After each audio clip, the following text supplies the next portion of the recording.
Assalamu alaikum wa rahmatullahi wa barakatuh. Welcome to day 5 of Ramadan with Hayat Academy. We are doing Surah Insan, and today, inshallah, we will look into verse 5.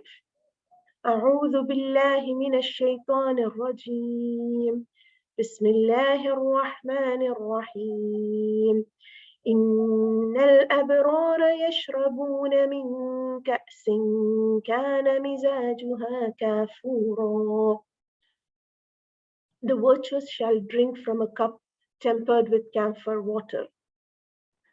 This verse is the continuation of the previous verse in which we discussed about the consequences of the actions of a person who is a kafir or who has deliberately chosen to disbelieve in Allah subhanahu wa ta'ala, to reject Islam.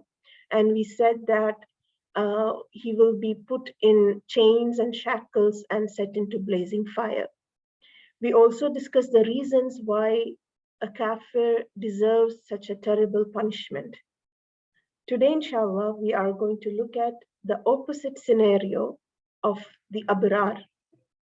Innal abrara, indeed the virtuous, yashrabuna shall be drinking min ka'as, from cups, kana mizajuha kafura.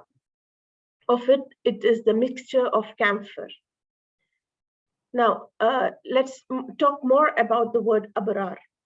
Abrar is, as used in the original text, implies the people who have done full justice to Allah's obedience, following His rules and regulations, have carried out the duties enjoined by Allah, forbidden evil. A person who enjoins what is good and forbids what is evil is generally can be understood as a person who is a righteous person.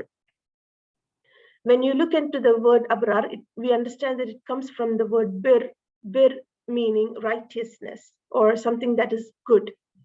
Imam Nawawi rahimahullah explains that bir means kinship or kindness or acts of charity, good social etiquette.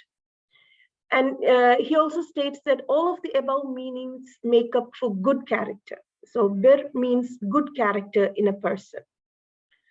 So we understand in order to be earning the pleasure of Allah subhanahu wa ta'ala, Islam emphasizes not only on the acts of worship, but also in the goodness of character of a person. If a person is good in his character, and if he is following up his goodness with acts of worship of Allah, then he deserves heaven, is the general understanding of the Quran.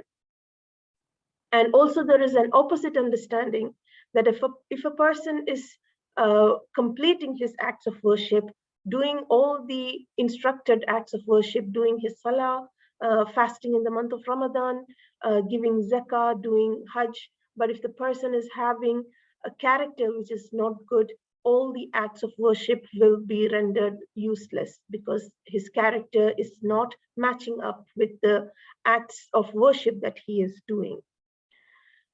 Allama Tibi, rahimahullah, says that bir has various explanations, and sometimes it means actions with which the heart is at ease when carrying out. If you do something good, you feel ease at heart, that constitutes bir. And sometimes it means iman, when you are having good faith in Allah subhanahu wa ta'ala. And sometimes it means that all the deeds that are done which brings a person closer to Allah subhanahu wa ta'ala constitutes bir. And again, even Allama Tibi says that all this explains that bir means goodness in character. So good character, al-birru husn al-khuluq, Prophet Muhammad sallallahu alaihi wasallam explains that what is goodness, it is the goodness in your character. Virtue, what is virtue? Virtue is in your character.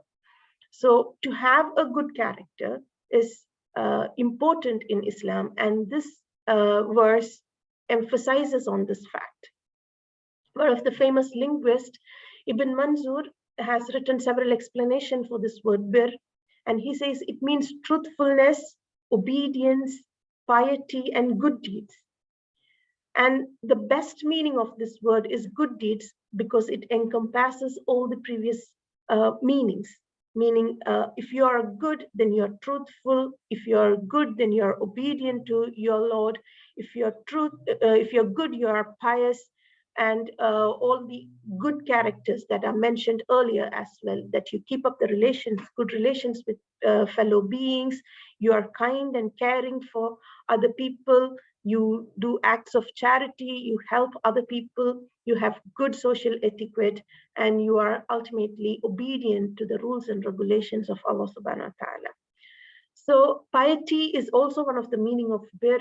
And when we are talking about innal abrar, I want you to keep in mind about all of these characters, all of these good characters that a person is expected to have, a good Muslim is expected to have in order to earn the pleasure of Allah subhanahu wa ta'ala and Jannah. And Allah is explaining that the abrar will be yashrabuna, will be drinking from cups kana mizajuha kafu, or its mixture is kafura or camphor. So we understand what cups are, we understand what camphor is, that it is a good smelling substance which is used to enhance smell and sometimes taste. So when when a drink is mixed with it, we can understand that it has good smell and it has good taste. We know all these terms, but whether we are going to be knowing something that is given in the hereafter, will it be the same? Definitely not, because in the Quran, it's very clearly mentioned that you feel that you know all these things, but when you're given actually the thing in heaven, it is absolutely nothing like the ones that we already know from our world in this, from our life in this world. So Allah subhanahu wa ta'ala is trying to explain the pleasures available in heaven in human terms, in using the words that we understand, the words that we can relate to. But again, the most important point of this verse is in al-abrar, that it is indeed the virtuous people who will be enjoying all these benefits in the hereafter. And ultimately, it is the goodness of character of a person that counts in Islam. So with this thought, I leave you today's session. Assalamu alaikum wa rahmatullahi wa barakatuh.